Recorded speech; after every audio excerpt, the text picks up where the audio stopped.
Happy Friday and welcome into Sportstopia Fantasy Fire and Ice with host Corey Parson, the fantasy executive. Another fantasy executive, my man Cody Carpentier. And if you see Daryl, founder of Sportstopia HQ, sportstopia.io, that must mean we are having a good night or good nights with our contrarian edge optimizer. Gentlemen, what's going on? Daryl, what's up with you? Cody, what's up? Doing pretty good. Happy to have Daryl here on this fine Friday of going into week 3 of the NFL season. I know Daryl just had a good Thursday night, so I'd like to kick it to him and hear how he felt on Thursday night.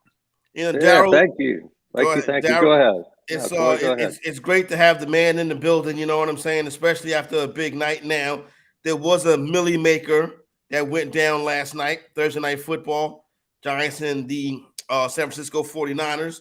You were a part of a group of gentlemen that won that hit that big one, correct? Congratulations, sir. Yeah, thank you. It was I want to say it was fun and exciting, but I have a rule. When I'm watching the game, I kind of remember who I put in, and I don't try to look at, and watch, because it's a showdown and everything's condensed and one play is gonna shift. So I had Ronnie Bell, and he had a touchdown catch, and then he had another deflection, kind of an assist from Debo on another play. So I felt good. I was internally rooting for him to get another touchdown, thinking that would boost me. And then Debo started to go off. I don't know if I thought he was seriously injured. I don't know if you saw that play where he laid on the ground for a while. And he got the wind knocked out of him, yeah. Yeah. So, the game, I'm watching it. It ended. They ended up bringing in, I think on both sides of the ball, they brought in somebody for Purdy on the last series, and then they brought in the backup for Danny Dimes, and so I'm watching it wind down, and I thought, I played 60. It's a 150 max in that 15 milli maker, and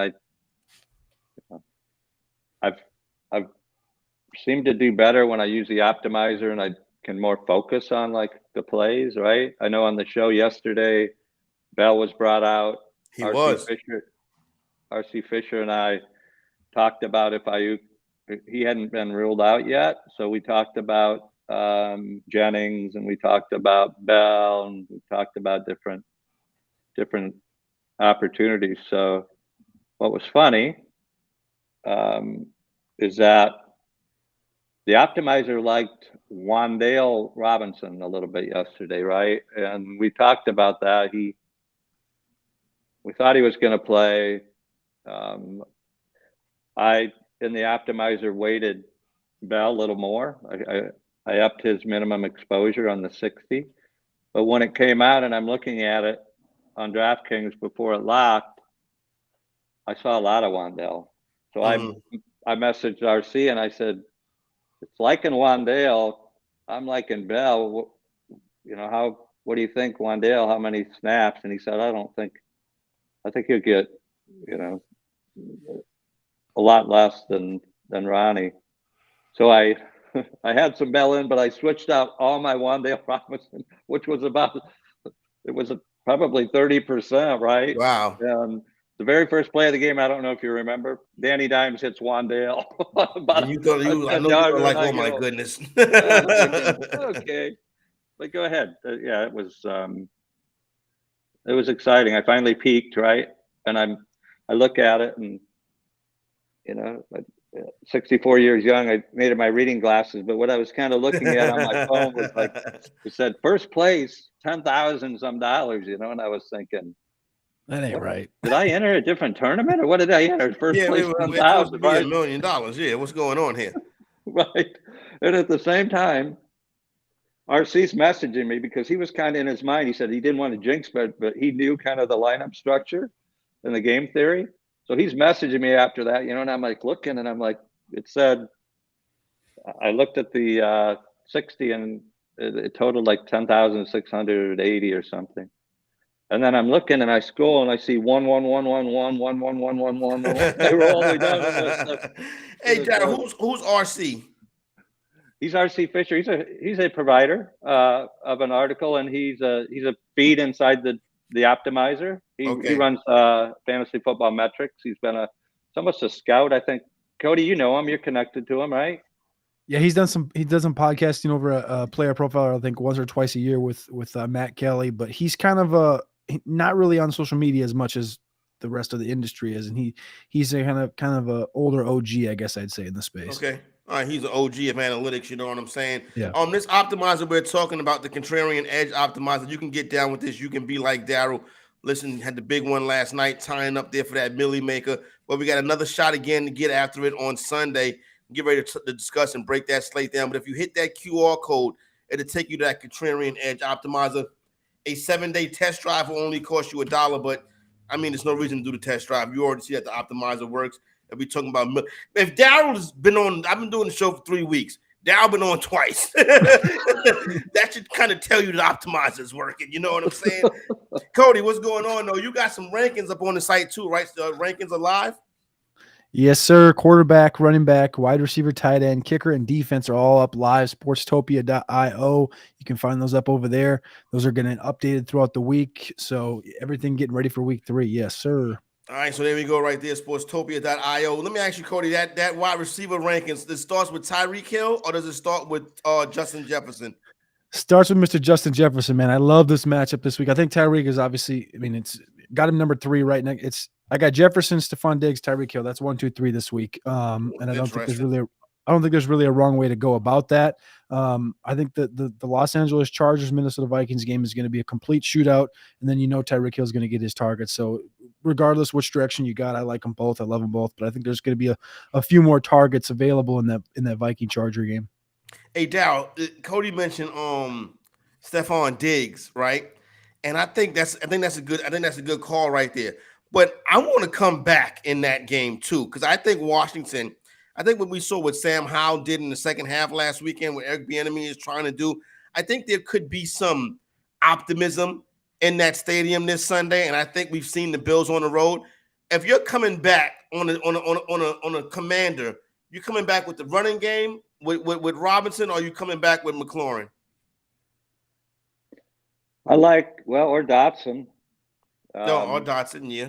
Yeah, and again, I'm going to look and see who is less owned. I mean, you got to get different if you're going to win the million.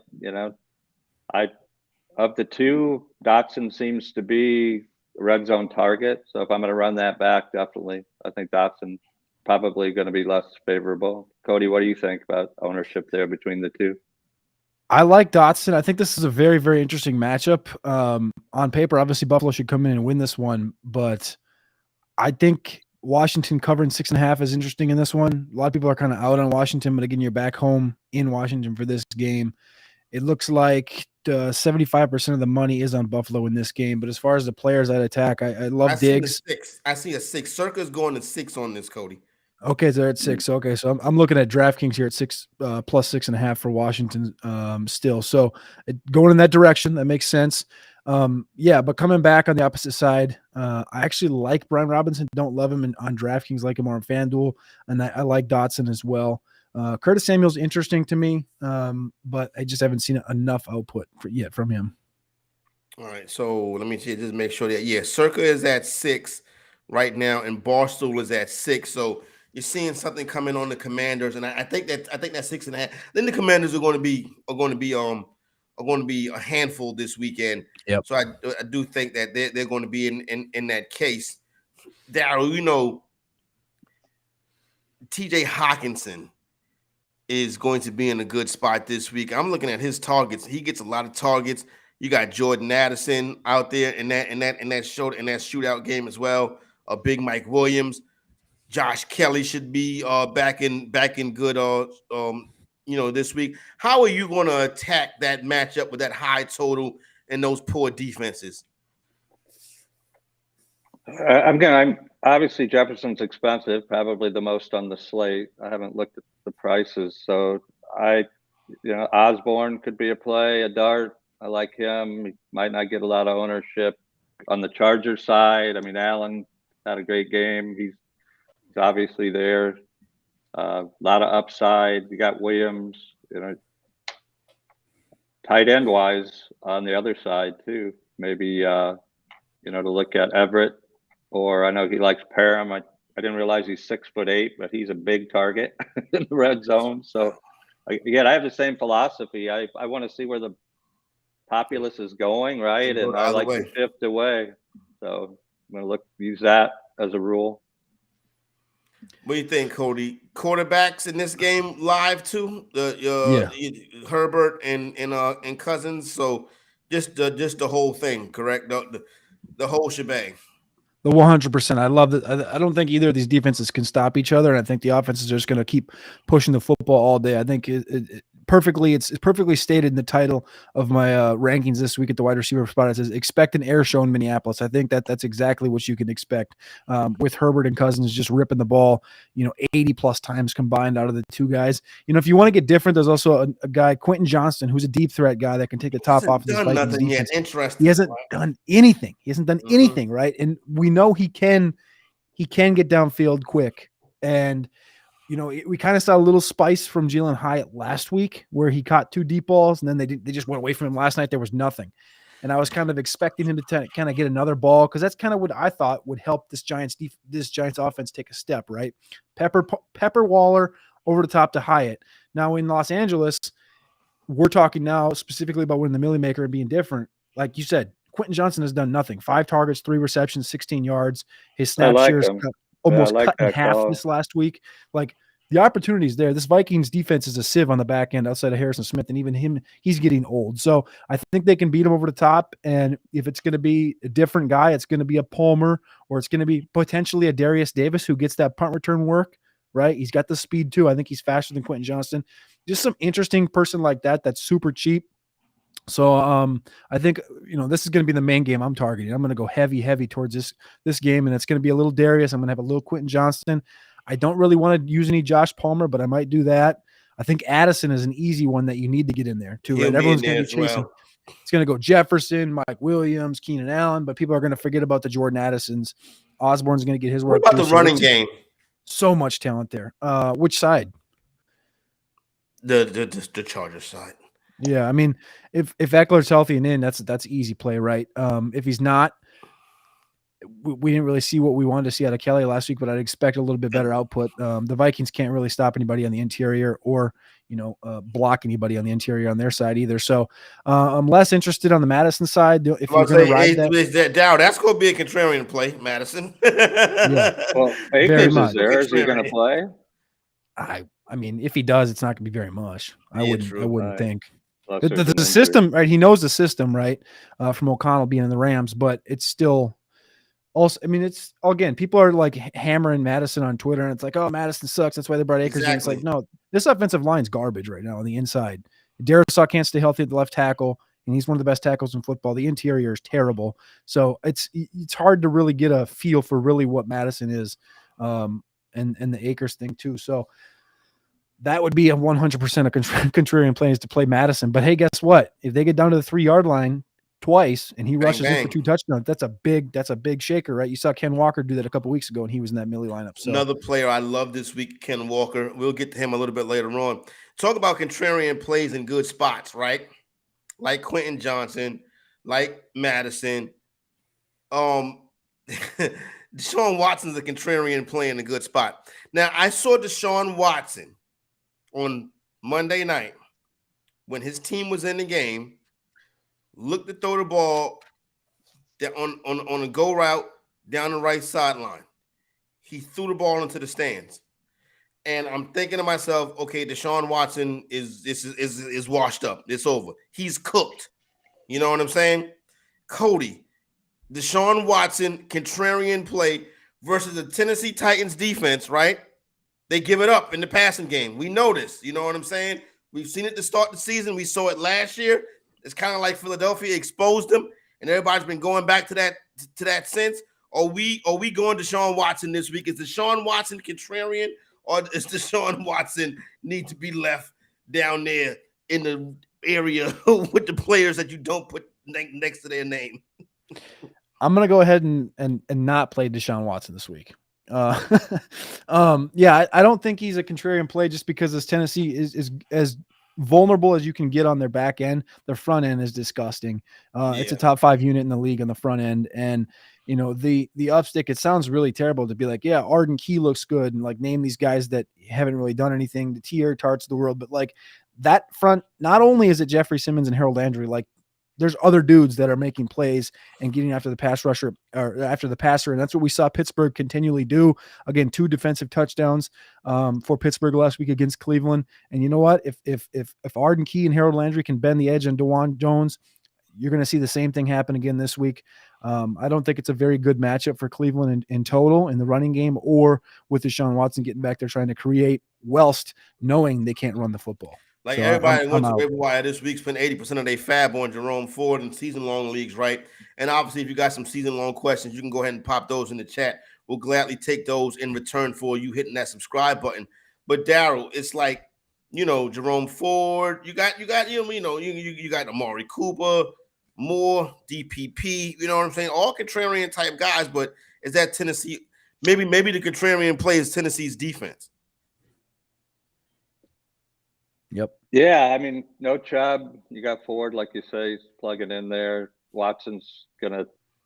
I mean, the only way they're gonna do it is to throw the ball. I'm not sold on that either. He's probably going to be lesser owned. I've got another quarterback I'll throw out that I think that's cheap.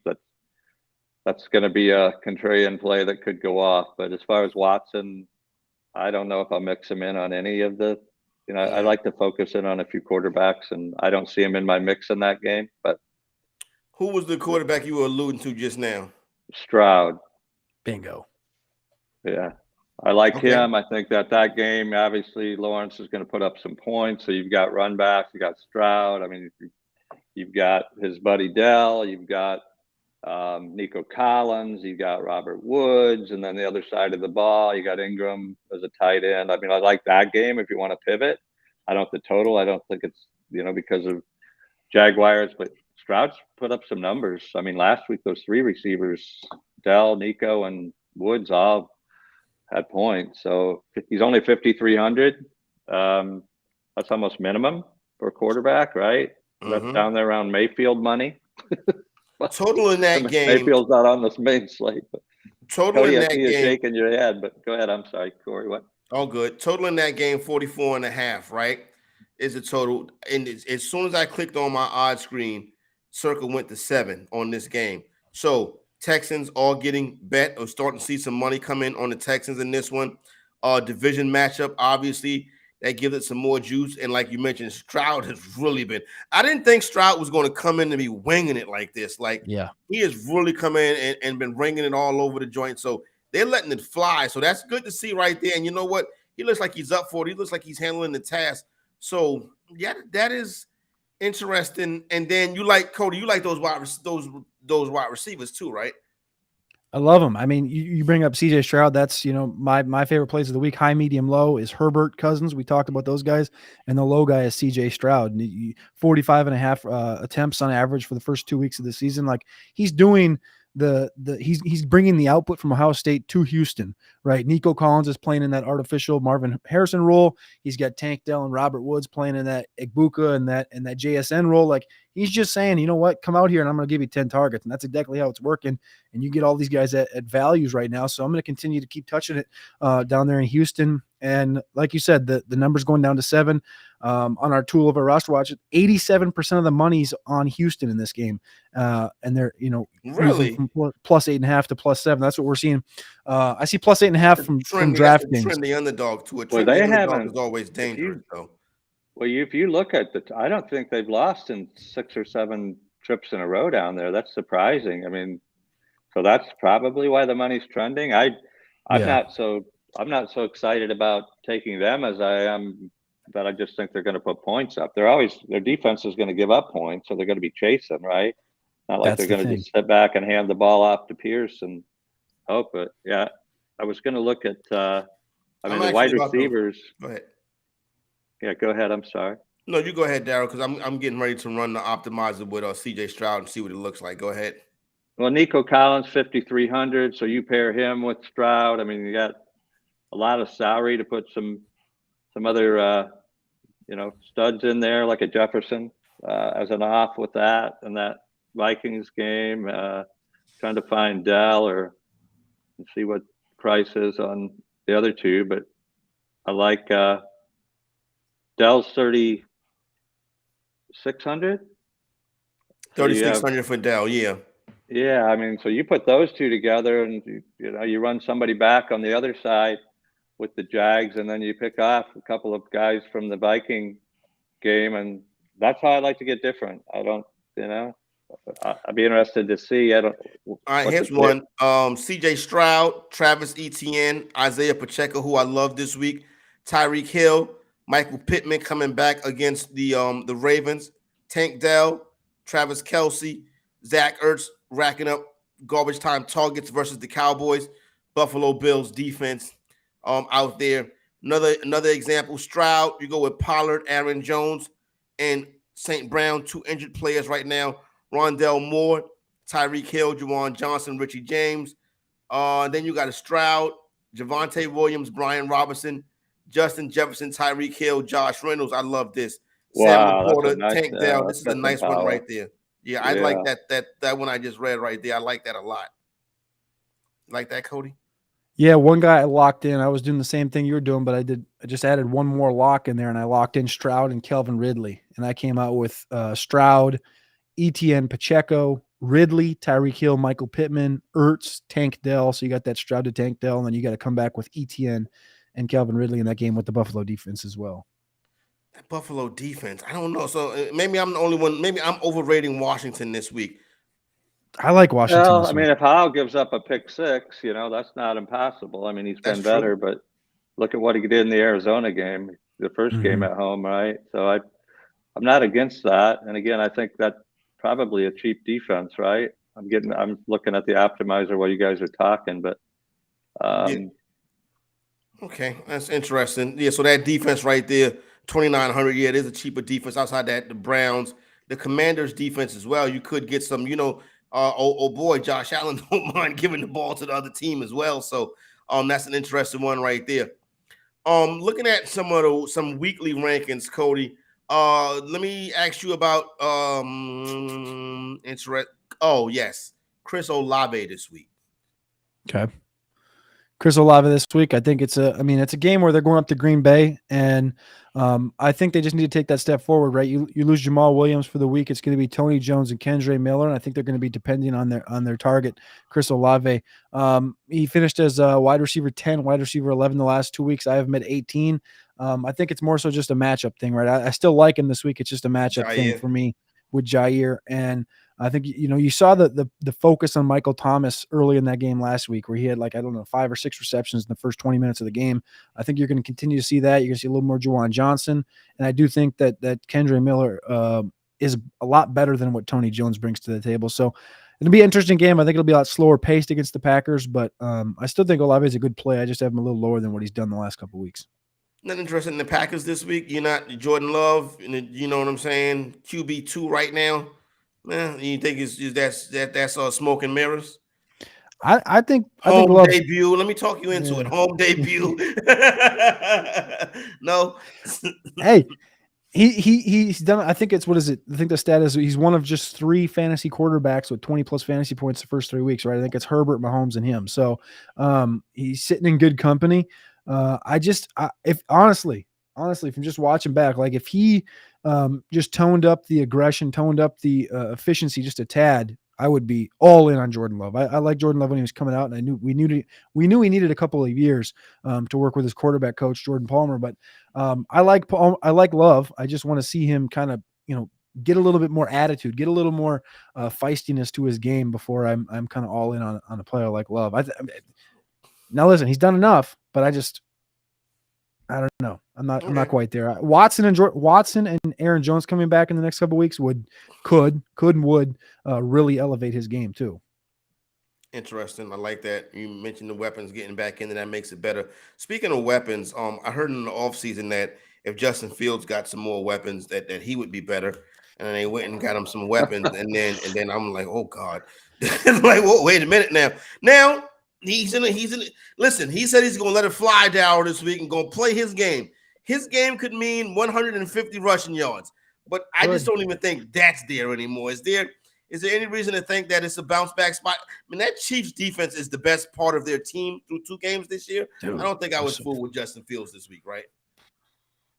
He came out and kind of called out the coaching, right? Yeah. And he said, I'm playing robotic because they want me to play, and he hasn't. Last year, if you remember, I think first 3 or 4 games he did nothing, and then all of a sudden he just tucked it and ran a lot. I remember 2 or 3 games in a row he had 100 yards and a score by halftime, right? You're like, and you didn't play him, and you're like looking at his total. So I think it's there for him. Coaching staff supported him, so they didn't take it as a slight. He definitely has the ability. Claypool, that situation's a little goofy. DJ Moore had some targets last game, so I don't. I mean, I'm not saying I'll fade him totally. I might put him in a few because a lot of people might not be, but I want to see it happen, right? Yeah. Like if he takes off this week, then next week, but everybody else will do the same thing, right? Back on the Fields train. Just that quick, Cody. Who is a bigger hold your nose play, Fields or Russell Wilson? Yeah, you really held that one to me. Sorry. Probably more. I guess probably Russ, just because the legs are so much there with Fields. Like, and True. you could take what he said in those couple pressers in a couple different directions. One, you can say, all right, well, we're going to see last year's Fields again. They are 0-12 in the last 12. So last year's Fields was literally just hero ball, which is exactly what he mentioned in his pressers. He's like, it was really weird to like really decipher what people brought. They're like, oh, he's blaming the coaches. But if you listen to that interview back a couple times, you realize within that entire conversation, he's like, yeah, it's, during the week I'm working on like defenses and scripts and et cetera, et cetera. But he goes, but once I get on the field, I just want to empty my brain and just go play ball. And I'm just like, wait. So you're like actually studying during the week, learning the defenses, but then on the field, you want to just empty your brain. Like Johnny Manziel at least said, I'm not going to study at all during the week. I'm just going to go out there and play my game. So I don't know. I kind of wrote off Justin Fields on my show on Monday, my top 10 thoughts show. He is my number one thought. I said, I'm done. Justin Fields is done. Like as far as being an NFL quarterback, there's nothing here. Like he hasn't progressed. They haven't won. Like I'm all out. But as far as fantasy goes this week, the rushing's there. But yeah, I mean, you're definitely holding your nose on the way to clicking that button. I don't want to play either of these guys, to be honest with you.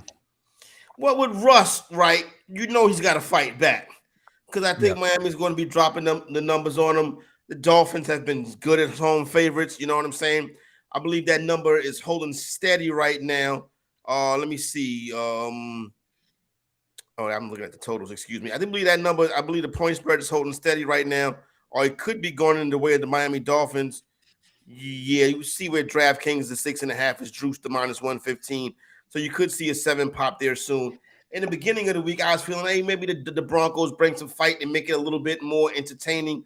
And, they come back and, Russell Wilson and some of these targets like Brandon Johnson, some of these under-the-radar guys rack up a couple of receptions, And then I just keep thinking about watching that game last week. And then I was like, I don't really know if I can go to an offense with a bad quarterback. And then in the post game, Sean Payton came right to the podium and was like, well, listen, he can't get out the huddle. He fumbled the ball on the 50-yard line. He threw the interception when the score was 21-21. He just unloaded the clip on him. And I'm like, this is kind of your fault too. Then he said, if we got to go to a wristband, we'll go to a wristband. So I'm like, yeah, I'm thinking, I know Russell Wilson don't want that. So maybe we see peak Russell Wilson this week. Yay. Nobody. Yeah. I mean, again, I'm just sitting here staring at the cost of these guys right now. I'm just like, Russell Wilson, 0% ownership, 5,900, or CJ Stroud, 5,300, 0.6 ownership. So there you go. Yeah. We talked about Stroud already. Like, I think I'm cool just chilling, saving my $600 and riding with Stroud. Yeah, Daryl, I guess when you look at the financial aspect of it, you should just go with Stroud. If you're going to pay that price, go a little bit cheaper and go to Stroud, correct? Yeah, again, there isn't you see zero ownership. So in that game with Miami putting points on the board, you play Hill with a run back. of a receiver. Judy, this is his second game back. He's definitely there to make it happen. So I wouldn't totally. I think I'll throw some Wilson in just because, again, I've seen millie makers that you look and they're low price quarterback with the receiver, and then you can stack in the same thing, stack in the Jeffersons and Hill on that side of the ball. So I like to listen to what people say, and then I try to think of how they're thinking, right? And if they just like can't click that button, then I want to click the button because it's not, they're pro players. It's not impossible. I don't know what the total is, but it's probably mid to high 40s. Is it for that game? I see 48. Yeah. So there's going to be some points. If Russell's going to have a game, maybe he's inspired to go up against Tua. I don't know. There's some dynamics there that I'm going to put him in some lineups. So in Stroud as well, but you got two guys that Stroud will probably have more ownership just because he's played like he's played, right? And Houston's getting some steam there. But anyway, it's not a total fade for me. All right. I mean, I can be drawn into that. I like Marvin Mims. So, I mean, you brought up Judy. I think Judy's interesting. Both guys are at point. Is still down there below 4,000 as a deep threat. So, yeah, you kind of piqued my interest bringing up the game total and you guys will bring me on the call on Monday, and I'll tell you that the Wilson inspired the Millie Maker victory. Let's do it. Let's will it into existence. Let's go. Speak it into existence. Who's your number? How's your top of your running back board looking this week, Cody? Let me pull it up here. Running back, I think the top of the board's McCaffrey, as always. Played last night. Eckler, if he's healthy, I have him at 2. We'll see kind of what happens going into that game. Then I have Pollard, Bijan, and the big riser this week is Ken Walker. I like Ken Walker's matchup against Carolina. I think he's going to be a guy you need to focus on having. And I kind of mentioned it on one of my shows earlier this week is basically you're not going to bring in a Ford Ranger to replace a Corvette. And that Corvette is Ken Walker, and that Ford Ranger is Zach Charbonnet. And that's why you haven't seen much Zach Charbonnet this year. This is the dude. This is the alpha. He's 100% healthy, and this offense is only going to continue to grow if they can continue to feature Ken Walker. They put 37 up on the Lions after the Lions beat the Chiefs in week 1. So I like the Seahawks. I think going into the season, I was eyeballing the Seahawks and the Saints as kind of sleeper teams, one of them to make a run for the NFC Championship. And I think the Seahawks are kind of positioning themselves right now, if they can get healthy, to kind of do so. That game's also interesting. Yeah. This is the spot right here where Seattle should roll right here. You know what I'm saying? Yeah, they should roll right here. And I love you like Walker more than you like ETN this week? I do. All right. What about the wide receivers in that game, Tyler Lockett and DK Metcalf, or do you think this is a Ken Walker show? I think it's a Ken Walker show. Now DK, he hasn't been a wide receiver 2, which is top 20. He hasn't been top 24 either the first 2 weeks. I do have him wide receiver 14. I like the comments he made. I kind of listened to some of that stupid stuff that's like, him saying, my effort really wasn't there the first couple of weeks, and it needs to be there now. So I think he can take advantage. Of course, no JC Horn on the Carolina side, and that can be exposed. Their safeties can be exposed. They're deep, but they're not the most talented in Carolina on the back end. So I think a DK deep ball or 2 could definitely suffice in this game. I have him wide receiver 14 in this one as the highest ranked receiver in that game. And then Tyler Lockett, I have a wide receiver 20. He was wide receiver 29 last week in that one. On the Carolina side, I think the highest I have is Thielen, I want to say, wide receiver 45. All right, yeah. So Carolina looks like Carolina looks like they're going to back a quarterback this week too. It sounds like Andy Dalton. Yeah, it sounds like Andy Dalton's going to get this playing this week too. Yeah, oh boy. Yeah, I was as a Dallas Cowboy fan. I saw that a couple years ago when Dak went down. James Cook, Brian Robinson, Ramondre Stevenson. Can I interest you in any of those guys, Daryl? James Cook, Brian Robinson in the same game, and then Ramondre Stevenson versus the Jets. Well, I haven't gotten up the Russell Wilson, so I ran an optimizer. And okay.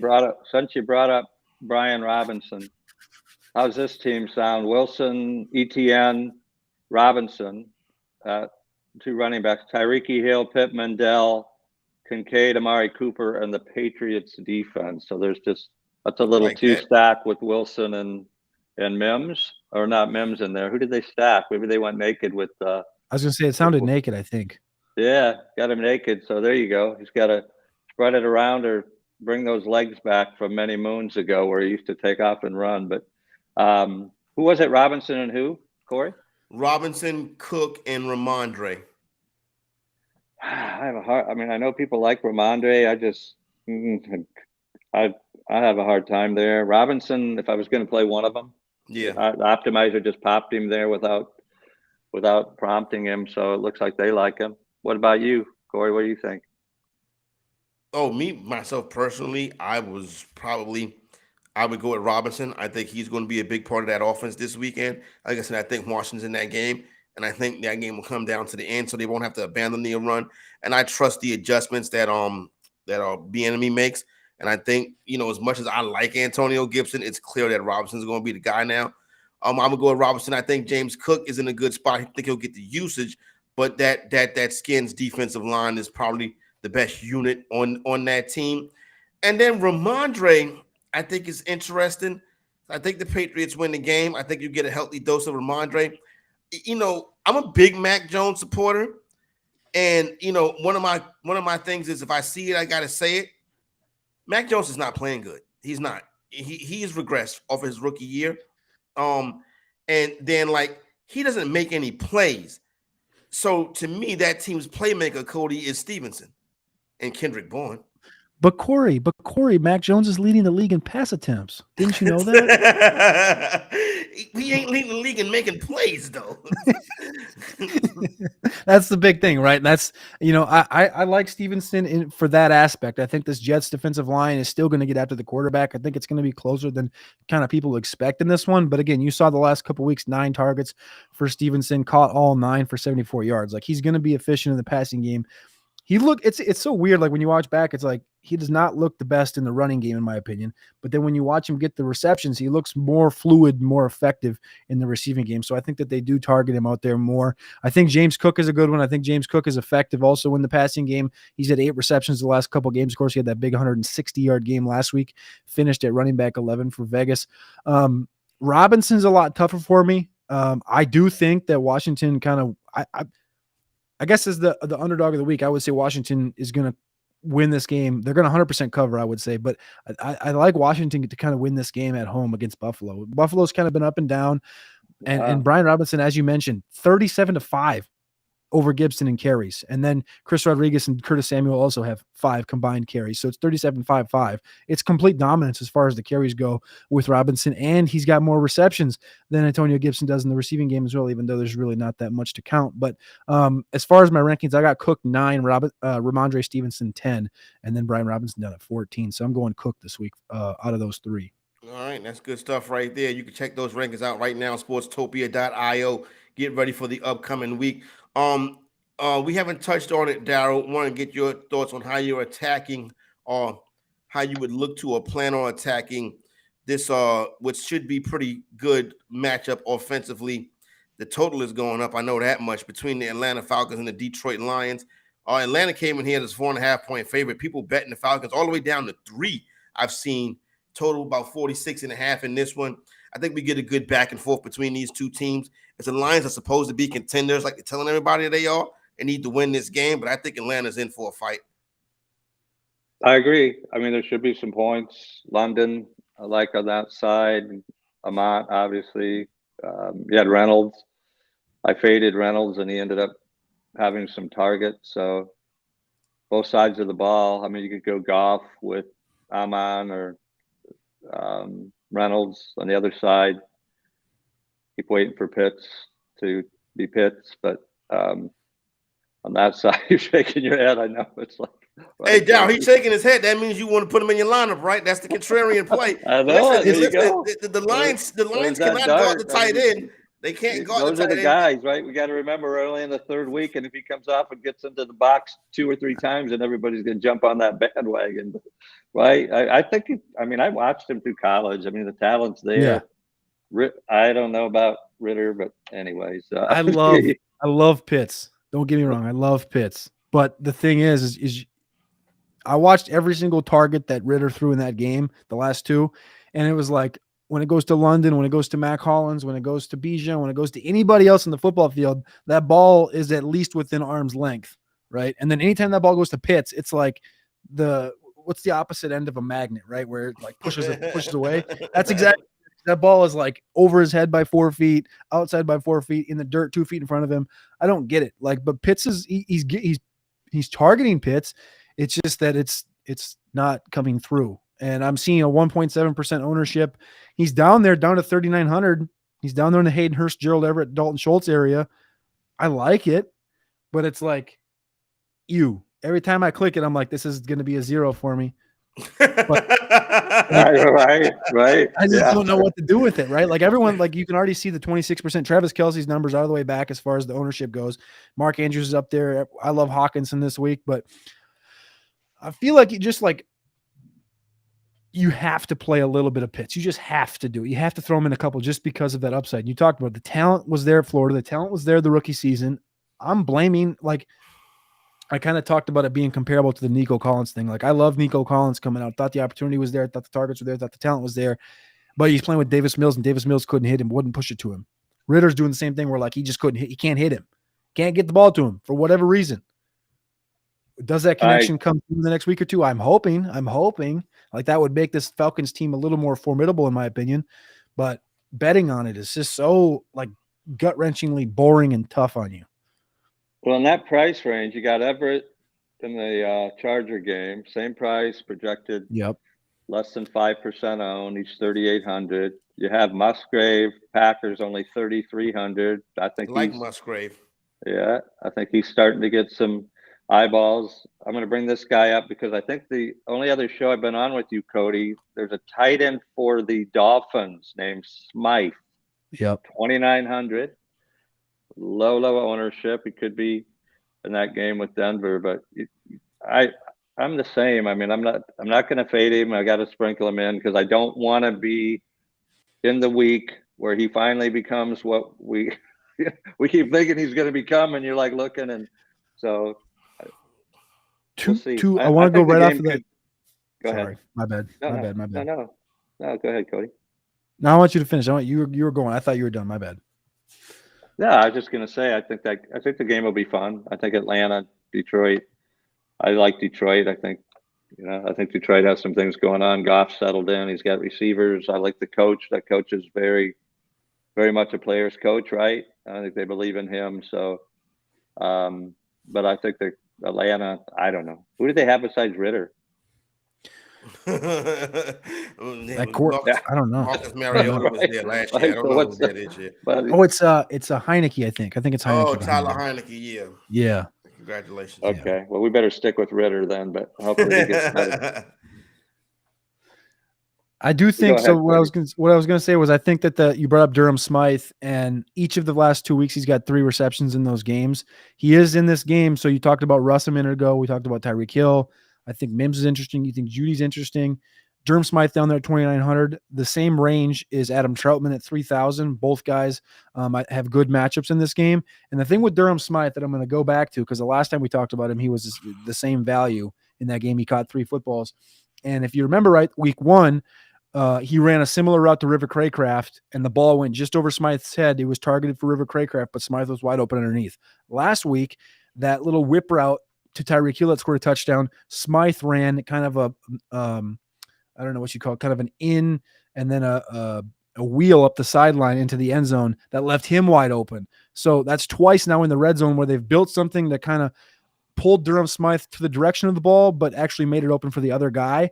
And kind of in those situations, you can kind of see them, oh, look, like the better player, like, oh, Tyreek Hill. Now, again, it was River Craycraft in week 1, but Tyreek Hill in week 2, they're going to end up leaving Smythe open one of these times, and he's going to catch a touchdown one of these times. So, I'm going to bring it right back to that Russell thing. If you want to talk about playing Russ, and you maybe want to build 10, 15 lineups in this game, you do a little Russ, you do a little Tua, and you play with these guys that we talked about, the Russes, the Tuas, and then a wide receiver, you got Mims, you got Judy, you got Hill, you got Smythe, and you got Troutman. Those are all guys I would consider if you're going to play along into that Dolphins and Broncos game. I kind of like that now that that we've been talking about that game. It's piqued my interest a little bit more. Yeah, and I think I took Troutman in the last pick of an underdog fantasy draft last night. So I do think that that's something that can get home. A couple questions right quick. 32-bit. Would you play Kendrick Bourne in DFS? too high. I think for you me. sprinkle him in. I mean, he's a target of Matt. So yeah, I think it depends what your strategy. If you're playing a single game or cash game, no. I mean, a max 3, max 20, maybe. I don't even know. Maybe in a 21, but if you're doing max 150, I don't know. I'm not sold on it. But There you go. I'm not 100% against it. Cody George Play says start Tank Dell, JSN, or Sky Moore, and I'm glad that Sky Moore is going to end up being a very good segue. I think I got Tank Dell highest ranked this week. I love that matchup. I think the targets are there. JSN down the line is going to be a peachy play, in maybe 4 or 5, 6 weeks. But he's not quite 100% either with the wrist injury. So he's getting targets and he's been effective with them, but just not quite yet. I'm going Tank Dell here. Yeah, I would agree with Tank. Your quarterbacks this week, Cody: Lamar Jackson, Patrick Mahomes. What are we doing? Tua, what's going on with the quarterbacks? Patty Mac, Patrick Mahomes is number 2. I actually got Kirk Cousins number 1 this week. If you're okay, if you haven't heard enough about the Chargers and Vikings game, Patrick Mahomes number 2. I got Lamar at 6, and I got Tua down at number 10. Tua finished 5 in week 1, 13 in week 2. Of course, Tyreek Hill is a big linchpin in the explosion behind Tua. So I like that. But then you got Lamar as well, finishing QB1 and QB3 the last 2 weeks. So pulling against Indianapolis, that was a game I was looking forward to as well, watching Richardson against Lamar, but I don't think we're going to quite get it. No, I don't think we'll get Richardson this week. So, all right, you like Lamar. Patty Mac, you said is QB number 2. Are we comfortable that Sky Moore is the target outside of Travis Kelce? I think so. I think that's the angle that they're going to take. It seems like it. Tony missed another practice this week. We'll see what happens with that. When Tony's in, it seems like they want to get him the ball, but as far as dependability, I think they're going to come around to realizing that Sky's going to end up being that dependable guy outside. Well, Justin Watson actually is probably the most dependable outside of Kelce, but I think Sky Moore's. They're going to push for him to be that next guy. They're going to just continue to feed him until he kind of fails, which I'm hoping he doesn't. Daryl, Pat Mahomes in your quarterback plans this week? I mean, you can never fade him, right? He can smash the slate, and if you're not on him and somewhat, and it's hard to catch up. So definitely, I'm him and Kelce. I mean, it's a guessing game. Everybody else, you play more, and it goes to Tony if he plays, or who's the other guy? Rice, the younger. Yeah, I mean, that's how I past years I tried to be the guessing game. Mahomes will come out and tell you. I think he has. For fantasy people, you're not going to love me because other than Kelce, he shoots it all over. But yeah, you can't fade him. On a 150. Cody, I forgot to ask you this. Jahmyr Gibbs this week. Love Jahmyr Gibbs. I think he's in an interesting spot.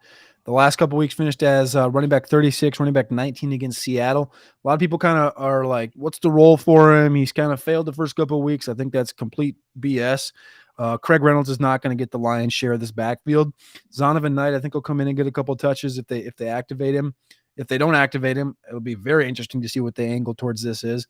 But I think that Gibbs is going to get his fair share of targets built in this one. They're going to throw the ball a lot, in my opinion. I got Gibbs sitting here at running back 13 on the week, but I think there's a lot more growth for him to take on if they expand the role more. All right, cool. I feel like I want to touch on the Baltimore Ravens because I mean we discussed the situation with what's with Anthony Richardson and that potential matchup. Ravens big favorite in this game right here. Lamar Jackson looked like MVP Lamar last week. So where are we at? Gus Edwards, Jackson. What are we doing this week? If we want action with Baltimore, we start with Lamar, and then is it just Lamar and Andrews, or are you sprinkling some Gus in there too? I think Gus is interesting. Pairing Gus with Lamar might be an interesting angle, and probably throwing in Andrews as well if you're going to stack that game. On the Indianapolis side, I think the door is wide open if you want to even touch it. I think the targets have to go to Pittman in this one from Minshew. They were split even in that last game when Richardson was in to when Richardson was out as far as going to Pittman. I don't really want to touch much on the Indianapolis side, but if you're going to ride it, I'd go Baltimore. I'd go with Lamar. I'd go with Gus. I like Andrews. I think Zay, as far as what they need to do in this offense, they need to get Zay the ball a minimum of 6 times a game. but we haven't seen. Last week he got 6, but it was just barely enough. And you would have thought if they expanded that role a little bit with Andrews in the lineup, that offense would have been even more potent. So I'd like to see them grow that role for Zay with our Andrews in the lineup, but until I see it, I'm only going to go with Andrews, Gus, and Lamar. Anything interests you with the Ravens this week, Daryl? I like Gus. I mean, Gus the bus, right? If he starts, he was on at least one, maybe 2 Millie Maker winners last year. I know another guy that likes him. I mean, with Dobbins out, I know they have who's that little other kind of flyer Justice back. Hill, I believe Hill is on the wrong side of questionable this week. So this is probably the Gus show. Yeah, I want to say something. I know you just went back with Cody, and I didn't realize Montgomery's questionable. So if he doesn't play, Gibbs is. I mean, I'm all over that play.